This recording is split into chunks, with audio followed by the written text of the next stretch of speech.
जय हिंद दोस्तों। आज हम लोग उपस्थित हुए हैं अपने दूसरे सेशन में। तो हम लोग का जो दूसरा सेशन होता है वह साइंस का होता है। तो आप लोग जो है कि जिस तरह से हमें प्यार दे रहे हैं, आप लोग इस प्यार को बरकरार रखिए। आप लोग जो है कि अपने तैयारी को दिन ब दिन जो है कि एक बेहतर रूप में देख पा रहे होंगे। बहुत सारे छात्र कॉल भी करते हैं और बहुत सारे स्टूडेंट कमेंट भी करते हैं कि हम लोग का पहले मार्क्स जो है कि बहुत कम आ रहा था जीके जीएस में, लेकिन अब मार्क्स लगभग 10 नंबर प्लस आ रहा है। सब मतलब जितना भी सेट लगाते हैं सब में लगभग 10 नंबर प्लस आएगा। तो आप लोग ही समझिए, अगर आपको 2 घंटा के अंदर में अगर 800 से 1000 क्वेश्चन आपको रिकॉल हो जाता है तो समझ लीजिए कि आप क्वेश्चन वो एग्जामिनर या सेट में क्वेश्चन आएगा कहां से, तो आएगा वहीं से जहां से हम पूछ रहे हैं। क्वेश्चन तो स्टैटिक और जीके तो बनता नहीं है डेली। तो इसीलिए आप लोग दिन ब दिन जो है कि अधिक से अधिक कंटेंट को अपने आप जो है कि अंदर में उसे एक कहते हैं कि एक पिटारा के रूप में जो है कि उसे समाये रखिए, जिससे कि एग्जाम में जब जाइएगा तो आपको अपने आप में कॉन्फिडेंस रहेगा। हमने ये बुक को खत्म करके आया है, लूसेंट को खत्म किया है, स्पीडी को खत्म किया है, महेश बर्नवाल को कवर किया है, उसके बाद दृष्टि को कवर किया है। तो आपका माइंड अपने आप जो है कि एक ओवर कॉन्फिडेंस रहेगा और आपका एग्जाम जो है कि बहुत अच्छा जाएगा और अंतिम रूप से सफलता मिल जाएगा। आप टेंशन नहीं लीजिए। और जो है कि आपका इधर जो आपका रिजल्ट आया है, आपका क्या कहते हैं उसमें बहुत सारा आईसीआर में लड़का मेरा सफल किया है। उसके बाद जो बिहार के अंदर में भी आप लोग बता देते हैं, बिहार के अंदर में भी फायरमैन वगैरह का था, उसमें भी लड़का बहुत सारा मेरा सक्सेस हो चुका है, उसका ट्रेनिंग भी चल रहा है अभी। उसके बाद फिर जो है कि आपका ये ग्रुप डिस्कशन इतना बहुत फायदेमंद है क्योंकि हम लोग को ये सब बात बोलने का मौका नहीं मिलता है। मतलब कि वो समय फालतू का लगता है, हम क्यों उस पर जो है कि हम बात कर रहे जाए। जो हकीकत है वो हकीकत है ही, क्योंकि पता है कितना कंटेंट जो हम दे पा रहे हैं इसे एग्जाम निकलना ही निकलना है, कोई बड़ी बात नहीं है। क्योंकि हम एक सिलेक्टेड बंदा है और आपको भी सिलेक्ट कर सकते हैं, इसमें क्षमता है। बस आप जिस तरह साथ में साथ मिला के चल रहे हैं, बस यही आप रेगुलर रखिए, क्योंकि समय सबका बदलता है, समय नहीं रुका हुआ है किसी का। इसीलिए समय के साथ सबका परिवर्तन होगा और हकीकत तो आपको एक दिन पता चल जाएगा कि हम मेरे में भी कितना क्षमता था और हम भी कहां तक पहुंच गए। आप टेंशन नहीं लीजिए, बस आप लोग इसी तरह हमें प्यार देते रहिए और हम अपना कंटेंट आप लोगों के पास रखते रहेंगे। आप टेंशन नहीं लीजिए। बहुत सारे छात्र हमारा वीडियो बता देते हैं, बहुत सारा छात्र जो अभी एनटीपीसी में सिलेक्टेड है, अब बहुत सारे छात्र जो अभी रेलवे में सिलेक्टेड है, ग्रुप डी हो या टेक्नीशियन हो या आरपीएफ हो, जिसमें सिलेक्टेड बंदा है वो भी हमारा वीडियो देखता है डेली। जो कि बहुत सारे छात्र कमेंट भी करते हैं और स्पेशली कॉल भी करते हैं कि दिन भर ड्यूटी में रहते हैं फिर भी आपका वीडियो हम देखते हैं क्योंकि उतना इंटरेस्टेड है। अभी लड़का मेरा 3-4 गो दोस्त जो है सीआईएसएफ में है, वहां से भी मेरा ये वीडियो देख पा रहा है। आप समझ सकते हैं कि जो बंदा जाके वहां सेलेक्ट हो गया है और जॉब कर रहा है और पैसा भी कमा रहा है, तो हम समझ लीजिए कि वो भी सपना देख रहा है कि हम भी आगे, क्योंकि कोई सुनिश्चित अगर एक सफलता किसी को मिल जाए तो आपको रुकना नहीं है कि हमको मिल गया है। अपने आप में और आप पॉजिटिव होकर जो है कि किसी भी एग्जाम को जो है कि आप करेक्ट कर सकते हैं और भी मजा आएगा। जब एक बार सेलेक्ट हो जाएगा किसी भी चीज में तो आपको पढ़ने में और भी मजा आएगा। बिना किसी टेंशन का घर द्वार का पढ़ सकते हैं, आपके पास भी पैसा आएगा, घर में भी पैसा आप दे सकते हैं, समाज में भी इज्जत मिलेगी और एक अलग पहचान रहेगा। आप टेंशन नहीं लीजिए, आप एक बार तैयारी करके सेलेक्ट होइए और अधिक से अधिक बड़ा पद पर जाने का प्रयास कीजिए। अभी तो है कि आपका बिहार के अंदर में बिहार दरोगा का भी आपका वैकेंसी आने वाला है, जिसमें कि आपका फिजिकल नहीं है, सिर्फ 2 एग्जाम है, यानी कि इसमें आपको क्रीम बच्चा सब जो अभी बन सकते हैं, उनको अभी समय है बनने का। आपको हम अधिक गहराई से गहराई का जो कंटेंट देने का प्रयास करते हैं और समझाने का प्रयास करते हैं। चलिए बिना कोई देरी के अपने चैनल को हम शुरुआत करते हैं सेशन को। तो आप लोग जो है कि इसे जो है कि कंटेंट को जो है कि निहारने का प्रयास कीजिएगा।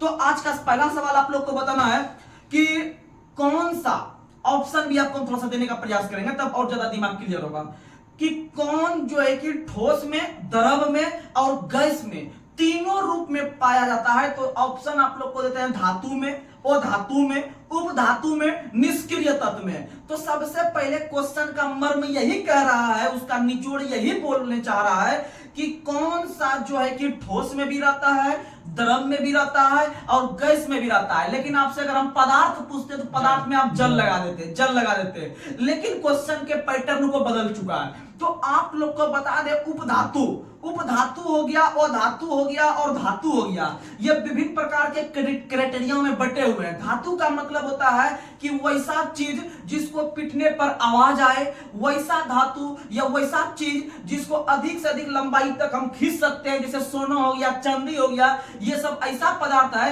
कि जैसे सोना अगर आप 1 ग्राम सोना का अगर लेके उसको आप अधिक से अधिक 1 से 2 किलोमीटर तक आप जो है कि खींच सके लेके जा सकते हैं, समझ लीजिए। यानी उसका तन्यता को दर्शा रहा है, और आप लोग को बता दें कि सोना ही एक ऐसा तत्व है जिसको हम पीट के पतली से पतली चादर भी बना सकते हैं। अर्थात जो हम टान सकते हैं, टान के अगर हम रस्सी के रूप में खींच के जा रहे हैं दूर तक, तो उसको हम लोग तन्यता कहेंगे। और पीट पीट के जो चादर के तरह उसको हम चौड़ा कर देंगे तो उसको अर्धावर्धनीय कहेंगे, अर्धावर्धनीय। यानी सबसे अधिक तन्यता वाला तत्व पूछे और सबसे अधिक अर्धावर्धनीय पूछे तो मारेंगे सोना। क्या मारेंगे? सोना। और सोना का संकेत होता है एयू। क्या होता है? एयू। एयू यानी ओरम, एयू यानी ओरम, क्योंकि एयू यानी सोना का जो लैटिन नाम होता है वो ओरम होता है। क्या होता है? ओरम। और सोना का जो परमाणु संख्या होता है वो आपका 79 होता है। कितना होता है? 79 होता है। बच्चा बार बार कंफ्यूज करता है 79 है कि 80 है। 80 भैया पारा का होता है, पारा का 80 होता है, पारा का 80 होता है। याद रखिए ना, कहता है कि मेरा पारा अभी चढ़ गया, अभी तुम हट जाओ मेरे सामने से। तो पारा चढ़ने का मतलब है कि उसका 80 पहुंच गया, यानी कि विषम में नहीं है, उसका हाईलाइट रखना है, थोड़ा बढ़िया अंक रखना है 80, यानी 80 पे टारगेट पे वो पहुंच गया है पारा हाई करके। और उससे कम बेचारा सोना थोड़ा सा उससे एक अंक कम है। और चांदी का 47, चांदी का 47, चांदी का 47 याद रखने का प्रयास कीजिएगा। चलिए आप लोग को अब इसका आंसर हम बता देते हैं। इसका आंसर जो होगा ओ धातु होगा। क्या होगा? ओ धातु। और ओ धातु की संख्या पूरे आवर्त सारणी में अगर देखते हैं तो 27 है। 27 ओ धातु है, याद रखने का प्रयास कीजिएगा। अगर हम आवर्त सारणी पर गौर करने का प्रयास करते हैं तो आवर्त सारणी में कुल तत्व की संख्या 118 है। कुल तत्व 118 है और 118 में से 27 जो है सिर्फ अधातु है। और 27 पे जब हम गौर करने का प्रयास करेंगे तो कुछ मात्रा में तत्व हमको जो है कि हमको ठोस मिलेगा, कुछ द्रव मिलेगा, कुछ गैस मिलेगा। और 27 में से जो है 11 वो आपको गैस मिलेगा और 15 आपको ठोस, 27 में से आपको 11 को गैस मिलेगा, 15 को ठोस मिलेगा। अब 15 11 26 हो गया, बचा एक, और एक जो है वह द्रव में मिलेगा। एक जो है वह किस में मिलेगा? द्रव में। यानी हम देख रहे हैं वो धातु में से हमको तीनों कैटेगरी का तत्व मिल जा रहा है। तो याद रखिएगा कि तीनों जो मिलता है, अगर पूछे कि तीनों अवस्था में जो पाया जाता है कौन सा पदार्थ, तो पदार्थ में जल लगाएंगे, पदार्थ में जल लगाएंगे। और आपको अगर पूछे कौन सा अगर धातु अधातु करके दे तो आपको लगाना है अधातु। क्या लगाना है? अधातु लगाना है। याद रखने का प्रयास कीजिएगा। चलिए अब आगे बढ़ते हैं, क्योंकि आप लोग को पता है ब्रोमीन जो रहता है वो आपका द्रव धातु के रूप में रहता है। ब्रोमीन एकमात्र धातु तत्व जो कि आपका ब्रोमीन जो है वो आपका द्रव अवस्था में रहता है। ब्रोमीन, ब्रोमीन याद रखिएगा, ब्रोमीन। और ब्रोमीन का परमाणु संख्या 35 होता है, 35। ब्रोमीन का परमाणु संख्या 35 होता है। चलिए अब आगे बढ़ते हैं। अगला क्वेश्चन आप लोग को बताना है। क्वेश्चन, निम्नलिखित में से कौन सी धातु सबसे अधिक नम्य या लचीली होती है? तो याद रखिएगा सबसे अधिक जो नम्य या लचीली होती है वो सोना होती है। कौन होती है? सोना। आप लोग को पता होगा, बचपन से ही पढ़ते होंगे, 9 10 से ही पढ़ते होंगे कि आपका जो है कि सोना एक ऐसा तत्व है, सोना एक ऐसा तत्व है, अगर उसमें पूरी तरह से अगर हम शुद्ध सोना को देखते हैं तो वो द्रव अवस्था में रहता है। द्रव अवस्था में रहता है क्योंकि 24 कैरेट सोना जो है वो शुद्ध सोना कहलाता है। और 24 कैरेट शुद्ध सोना से कोई भी जो है कि हम जो है कि कोई भी आभूषण नहीं बना सकते हैं, क्योंकि वह बहुत लचीला होता है। और लचीला होने से कोई भी बढ़िया से हम जो है कि मतलब सामान पहनने वाला नहीं ढाल सकते हैं, उसमें आभूषण नहीं बना सकते हैं।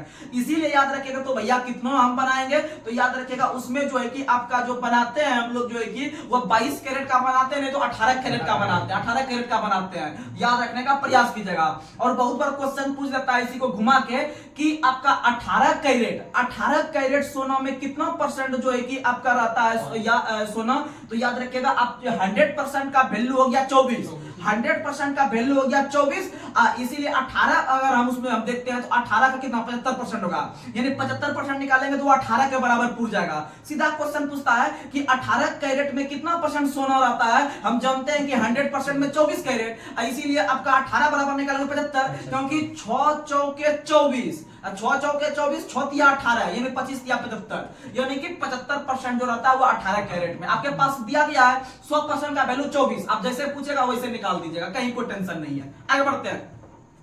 अगला क्वेश्चन आप लोग को बताना है। उसी तरह अगर हम चांदी को देखते हैं, चांदी का संकेत होता है एजी, एजी होता है, एयू होता है। देखिए चांदी जी, चांदी जी, यानी एजी, एजी। आपको बहुत गहराई सोचना पड़ेगा, नहीं तो कंफ्यूज कर जाइएगा, तभी जो है कि मजा आता है। जो कि नहीं तो कंफ्यूज जब कीजिएगा ना तो अच्छा एग्जाम में बाहर हो जाएगा। यानी चांदी जी, चांदी जी, यानी एजी। और जब एजी चांदी ले लिया, एयू सोना ले लिया। तो आप लोग को बता दें चांदी का जो लैटिन नाम होता है एजी, संकेत एजी हो गया। एजी से ही लैटिन निकालेंगे अर्जेंटम, एजी अर्जेंटम, एजी अर्जेंटम। और सोना का एयू ओरम, एयू ओरम, याद रखिएगा। आगे बढ़ते हैं। अगला क्वेश्चन आप लोग को बताना है। अगला क्वेश्चन, लोहे को कठोर और मजबूत बनाने के लिए कौन सा तत्व मिलाया जाता है? तो वो कार्बन मिलाया जाता है। यानी लोहा को कठोर और मजबूत बनाने के लिए उसमें हम कार्बन मिलाते हैं।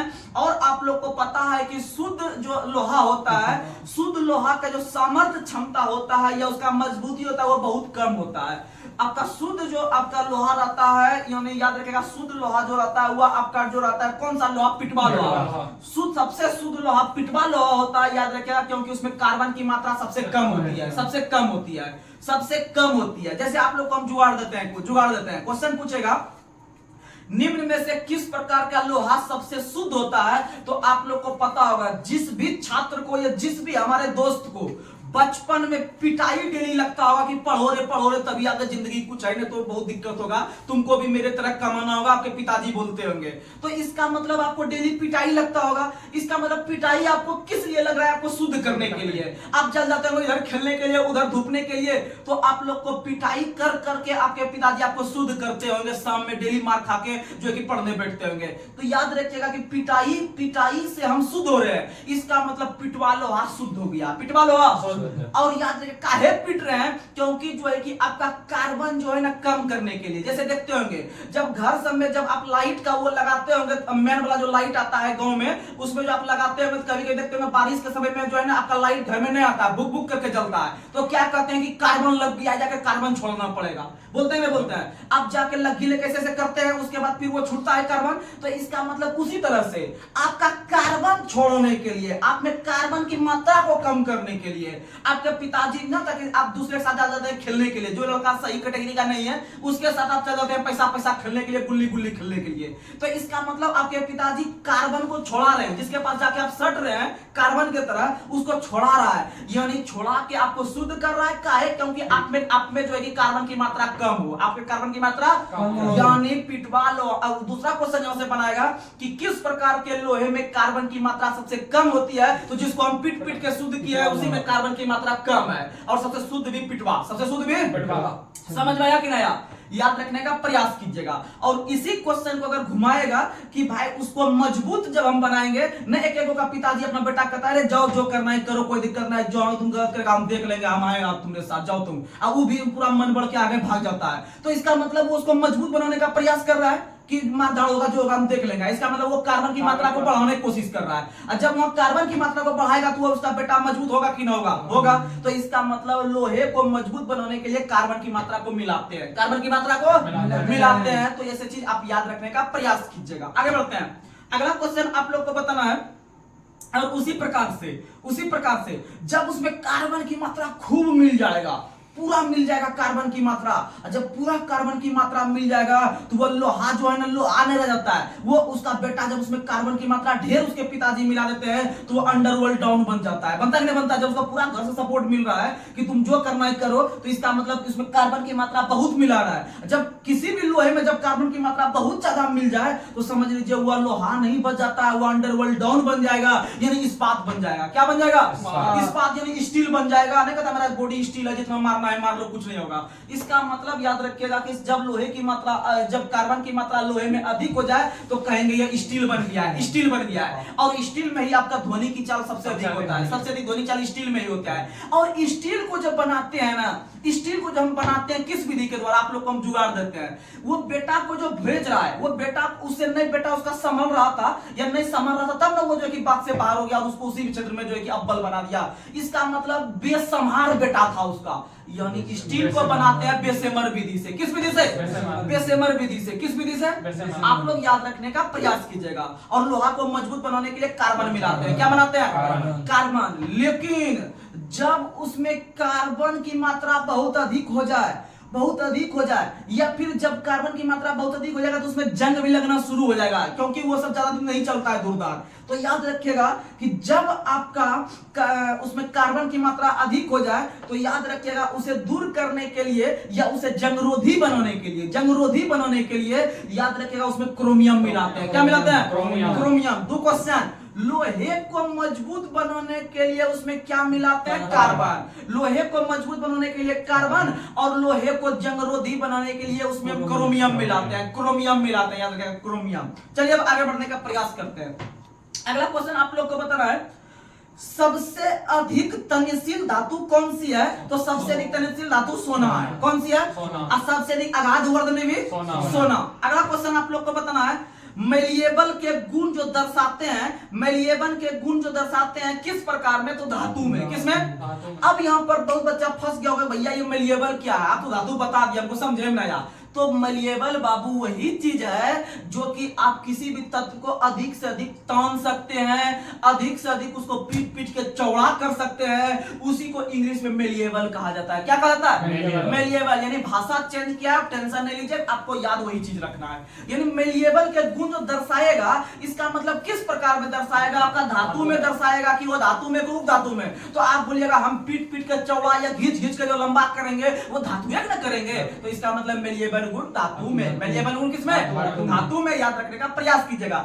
और दो कंटेंट आपको हम देने का प्रयास करते हैं जो बार बार एग्जाम में आता है। क्वेश्चन पूछता है कि धातु के ऑक्साइड जो होते हैं वो प्रायः क्या होते हैं? अम्लीय होते हैं, या क्षारीय होते हैं, या उदासीन होते हैं। और दूसरा क्वेश्चन पूछेगा, और धातु के जो ऑक्साइड होते हैं वो कैसे होते हैं? ऑप्शन सेम वही रहेगा। तो ओ से अधातु, ओ से अम्ल, ओ से अधातु, ओ से अम्ल। जब अधातु अम्ल हो गया तो धातु क्षार, धातु क्षार, धातु क्षार। याद रखने का प्रयास कीजिएगा। ये दो कंटेंट यहां से उठता है, आप लोगों के पास हम रखे। आगे बढ़ते हैं। अगला क्वेश्चन आप लोग को बताना है, कौन सा तत्व सामान्य ताप पर द्रव अवस्था में रहता है? गैलियम। कौन सा रहता है? गैलियम।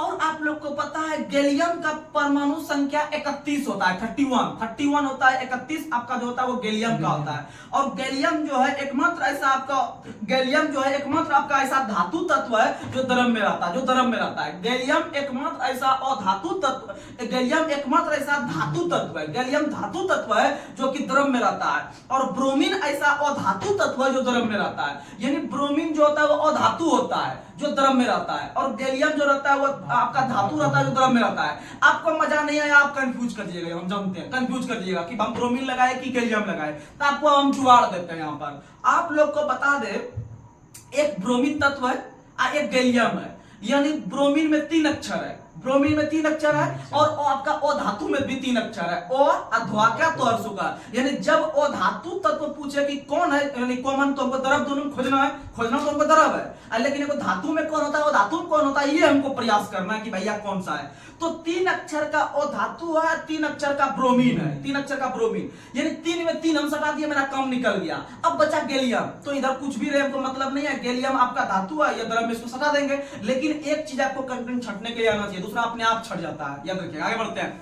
अगला क्वेश्चन आप लोग को बताना है, अगला क्वेश्चन आप लोग बताइए, सौर पैनल में कौन सी धातु का प्रयोग किया जाता है? सिलिकॉन। सौर पैनल जो कि आप लोग को पता है, उसको सौर प्लेट कहते हैं, जो घर सब में जो लगाया जाता है, बड़े बड़े रेलवे स्टेशन पे लगाया जाता है, जब बिजली की सुविधा तो नहीं रहती है, वहां पर सौर प्लेट को लगा के वहां बिजली का उत्पादन किया जाता है। और उत्पादन करने में जो वो प्लेट रहती है काला का, वो प्लेट पे जो है कि आपका किसकी परत चढ़ जाती है? सिलिकॉन का परत। अगर सिलिकॉन ऑप्शन में नहीं रहेगा तो आपको सीजियम लगाना है। क्या लगाना है? सीजियम लगाना, याद रखिएगा। सिलिकॉन भी होता है, सीजियम भी होता है, लेकिन पहले सिलिकॉन को प्रायोरिटी देना पड़ेगा आपको। सिलिकॉन, और सिलिकॉन जो होता है एक प्रकार के अर्धचालक के रूप में काम करता है। सिलिकॉन हो गया, जर्मेनियम हो गया, ये सब अर्धचालक है, सेमीकंडक्टर का उदाहरण है। इसमें आपका जो धारा प्रभाव बहुत फास्ट नहीं होता है, हल्का मात्रा में, सेमी मात्रा में, अर्धचालक यानी आधा चालक के रूप में होता है। लेकिन वहीं आप सोना को पकड़ लीजिए, एल्युमिनियम को पकड़ लीजिए, कॉपर को पकड़ लीजिए, चांदी को पकड़ लीजिए, ये सब चालक है, पूरा फास्ट भगा देता है विद्युत को, याद रखिएगा। और अर्धचालक में बहुत कम मात्रा में भगाता है, जैसे सिलिकॉन वगैरह, याद रखने का प्रयास कीजिएगा। और सिलिकॉन का परमाणु संख्या जो होता है वो आपका होता है 14, सिलिकॉन 14 और सल्फर 16, सिलिकॉन 14, सल्फर 16, याद रखिएगा। आगे बढ़ते हैं। और भारत के अंदर में स्टैटिक जीके, भारत के अंदर में सिलिकॉन घाटी के रूप में जो जानते हैं वह किसे जानते हैं? बेंगलोर को। भारत के अंदर में सिलिकॉन घाटी या सिलिकॉन वैली के नाम से जानते हैं बेंगलोर को, जो कि इलेक्ट्रॉनिक शहर के नाम से भी जानते हैं। और जो है कि भारत का बगीचा बेंगलोर। लेकिन बगीचों का शहर कपूरथला, बगीचों का शहर कपूरथला पंजाब में, लेकिन भारत का बगीचा बेंगलोर। आगे बढ़ते हैं, अगला क्वेश्चन आप लोग को बताना है। चलिए अब आते हैं हम लोग फिजिक्स पे। फिजिक्स में आप लोग को बताना है कार्य होता है यदि मेरे पास क्या है, मेरे पास ऊर्जा, मेरे पास क्या है, ऊर्जा।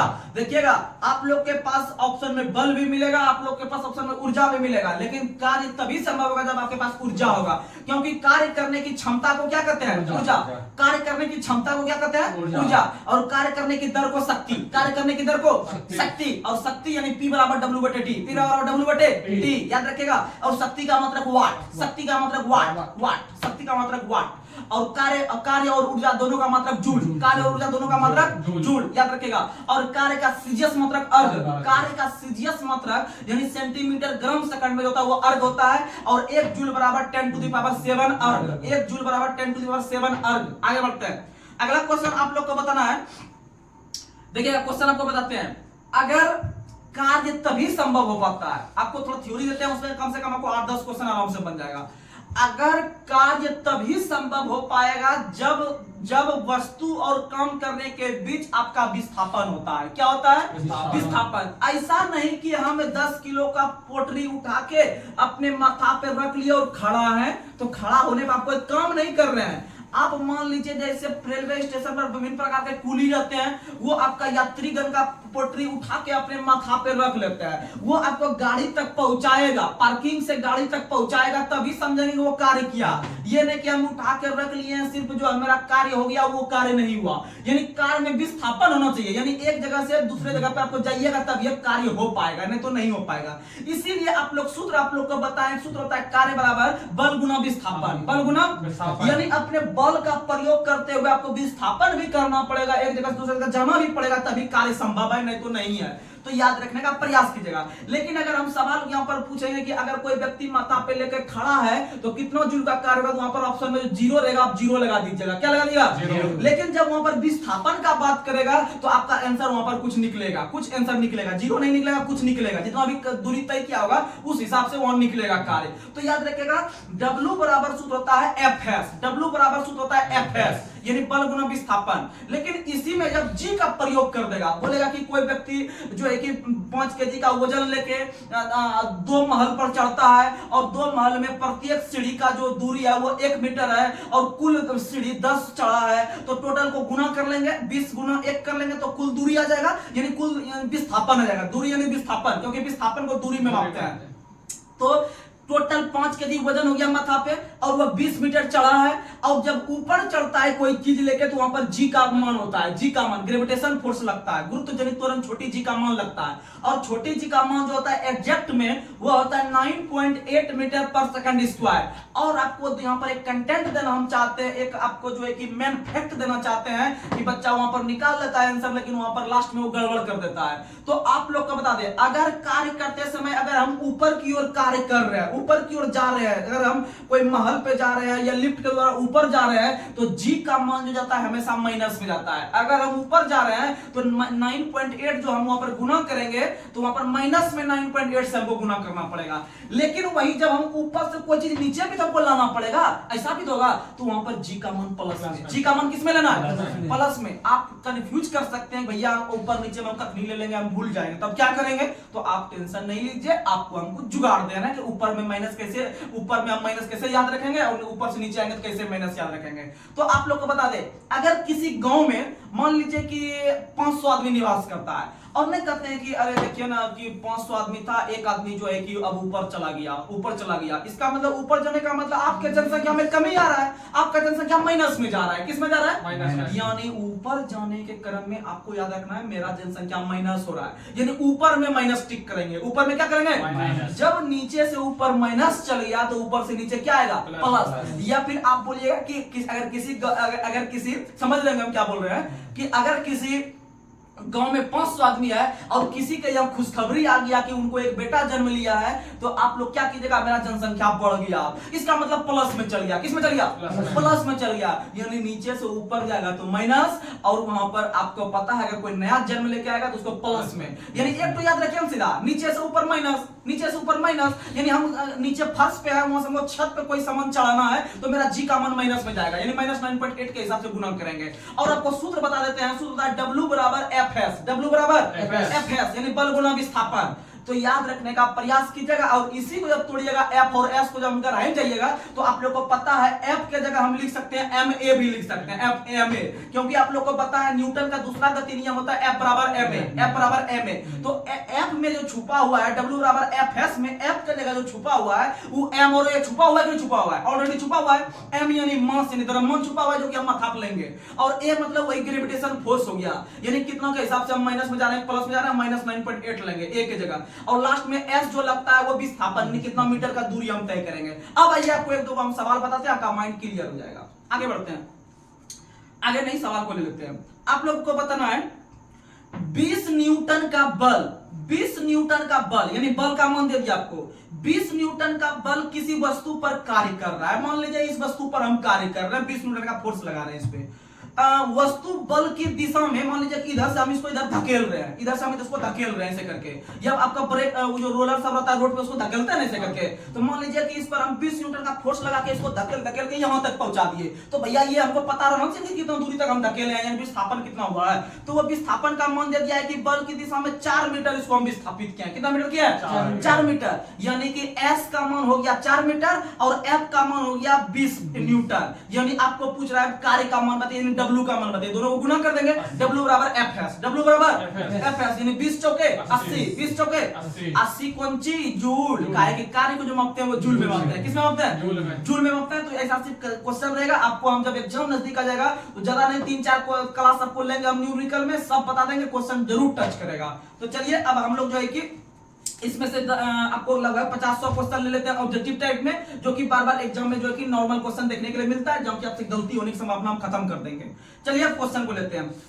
आप लोग को बताना है प्रकाश की चाल सबसे अधिक किसमें होती है? निर्वात में। कल हमने आपसे क्वेश्चन पूछा था, बहुत सारे चार हम कमेंट नहीं ले सकते हैं क्योंकि उसमें बहुत सारा जो कि टाइम खपत हो जाता है, इससे बढ़िया है कि आपको हम मोटिवेट कर देंगे, और जिस भी दिन हम लेंगे आप लोग को जो है कि जवाब देते रहिएगा, आप लोग अपने जवाब में कमी नहीं कीजिएगा। तो प्रकाश की चाल सबसे अधिक जो होती है वो निर्वात में, और आप लोग को बता दें कि प्रकाश की चाल सबसे पहले जो मापने वाले वैज्ञानिक थे वो थे आपके रोमर साहब। रोमर, प्रकाश की चाल को सबसे पहले रोमर ने ज्ञात किया था। किसने? रोमर ने ज्ञात किया था 1676 में। 1676 में रोमर ने पहली बार प्रकाश की चाल को ज्ञात किया था कि भैया इस माध्यम में इतना प्रकाश की चाल होती है, जिसमें से निर्वात में प्रकाश की चाल जो होती है वह होता है कितना? 3 लाख। कितना होता है? 3 लाख के बराबर होता है, याद रखने का प्रयास कीजिएगा। और 3 लाख मीटर पर सेकंड होता है, या 3 × 10⁸ मीटर पर सेकंड भी आप बोल सकते हैं, कोई बड़ी बात नहीं है। और आप लोग को बता दे कि 2 क्वेश्चन और होता है प्रकाश से संबंधित। प्रकाश का एक होता है कणिका सिद्धांत, और प्रकाश का एक होता है तरंग सिद्धांत। प्रकाश का जो कणिका नो आ रहा है, प्रकाश का कणिका नो आ रहा है, और वैज्ञानिक भी नो से शुरू होगा, न्यूटन। प्रकाश का कणिका सिद्धांत न्यूटन ने, प्रकाश का कणिका सिद्धांत न्यूटन ने, और प्रकाश का तरंग में गो आ रहा है, इसीलिए आपका वैज्ञानिक भी गो लेके आएगा, यानी हाइगेंस ने। किसने किया है? समझ में आया कि नहीं आया? प्रकाश का कणिका न्यूटन, और प्रकाश का तरंग गोवा यानी हाइगेंस। हाइगेंस समझ में आ गया? आगे बढ़ते हैं।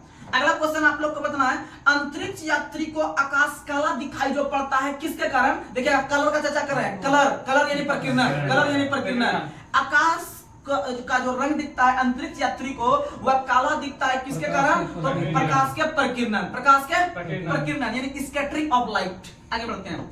अगला क्वेश्चन, समुद्र का जल नीला दिखाई पड़ता है प्रकाश का किसके कारण? प्रकीर्णन। किसके कारण? प्रकीर्णन। लेकिन तारा का टिमटिमाना अपवर्तन, तारा का टिमटिमाना अपवर्तन। आगे बढ़ते हैं। अगला क्वेश्चन आप लोग को बताना है, हमारे आंख के रेटिना पर बना प्रतिबिंब कैसा आता है? वास्तविक एवं उल्टा, वास्तविक एवं उल्टा एवं वस्तु से छोटा, वस्तु से छोटा, याद रखिएगा वस्तु से छोटा।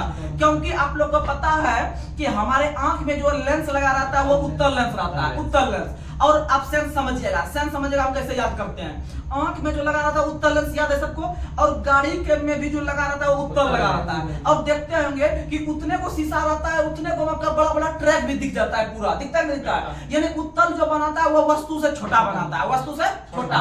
और हम देखते हैं इतनी को आंख है उसमें से लंबा लंबा आदमी दिख जाता है, बड़ा बड़ा जो है कि चीज दिख जाता है, तो इसका मतलब यह आपका वस्तु से छोटा करके हमको परिपूर्ण दिखाता है, याद रखिएगा। यानी वास्तविक दिखाता है, उल्टा दिखाता है और वस्तु से छोटा दिखाता है, याद रखिए। आगे बढ़ते हैं। अगला क्वेश्चन आप लोग को बताना है, ट्यूब लाइट में कौन सी गैस भरी जाती है? तो याद रखिएगा ट्यूब लाइट में ऑर्गन तो भरी जाती है, लेकिन कम दाब पर पारा, कम दाब पर पारा, कम दाब पर पारा। अच्छा पारा याद आ गया, तो पारा परमाणु संख्या, पारा परमाणु संख्या 80, पारा 80, यानी पारा चढ़ता है 80 डिग्री चल जाता है। आगे बढ़ते हैं। अगला क्वेश्चन आप लोग को बताना है, फोटोग्राफी में कौन सा अम्ल का प्रयोग होता है? तो फोटोग्राफी में ऑक्जेलिक अम्ल, फोटोग्राफी में ऑक्जेलिक अम्ल, और टमाटर में भी ऑक्जेलिक, टमाटर में भी।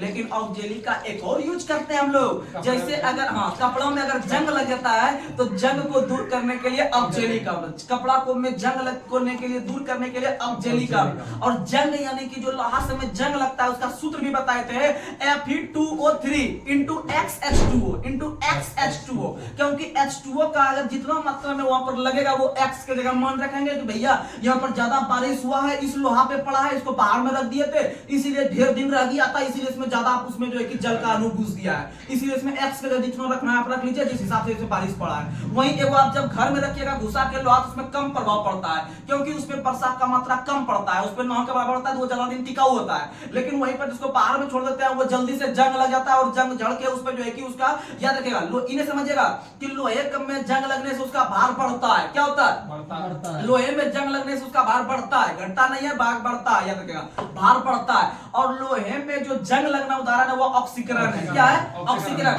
क्योंकि ऑक्सीजन उसमें जो है कि आपका जो है कि उसमें अभिक्रिया करके उसको जो है कि जो भी करता है उसको खत्म कर देता है, वो जंग जड़ के वो लोहा जो बेकार हो जाता है। लेकिन आप लोग को बता दे कि लोहे में जंग लगने से लोहे का भार बढ़ता है, लोहे का भार क्या होता है?